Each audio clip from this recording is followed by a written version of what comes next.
Alright,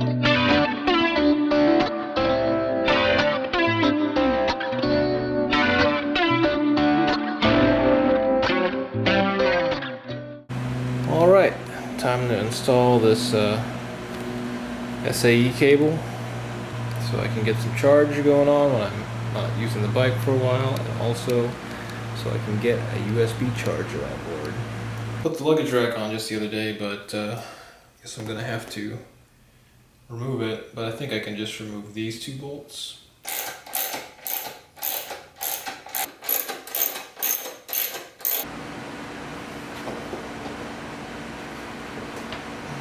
Not a bad idea to give it a good clean while you're under here. I don't plan on taking this seat off anymore after this, just because it's kind of a pain. You kind of have to undo your luggage bolts, and that holds the seat in. So, and this, my friends, is the only reason why you need to take off the seat for this pop rivet. It's the only thing you're taking that seat off for. Yeah, so we need a little pokey tool. There we go.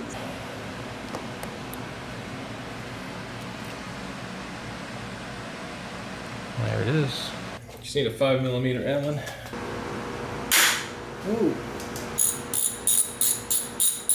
There's a guy up here. I think it was. Yep, that's it.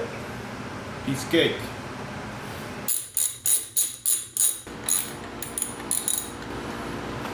Two clips. Right there, and right there. Okay, so I'm taking them out. I guess we'll pull off the shroud now. Sorry, I forgot to film that part. But there's gotta be a better way than those push pins.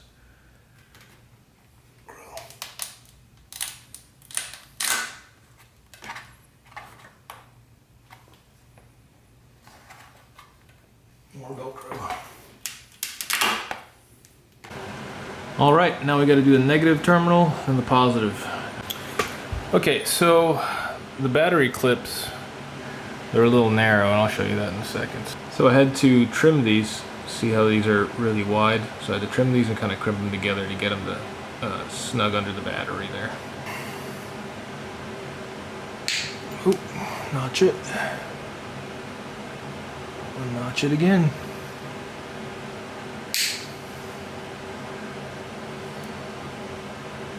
There you go. Now we're gonna get a little push together there. There we go. Just made those holes just a little bit smaller. So here's the rundown. I made those eyelets smaller, and then I also cut a little passageway because this terminal here, or both terminals actually, are side mounted. So I want to be able to get this back on there to some degree. Do we have power? Boom! Yes we do. Now I just gotta figure out how I'm gonna run this. Okay, so hopefully this works. I just kind of ran down the extension behind that, down, and around this to that. Hopefully that'll be alright. Alright, that looks about good to me. I am going to put the panels back on and see what happens. Probably going to have to use the Velcro to get you some of the way there. Put this little tab right here.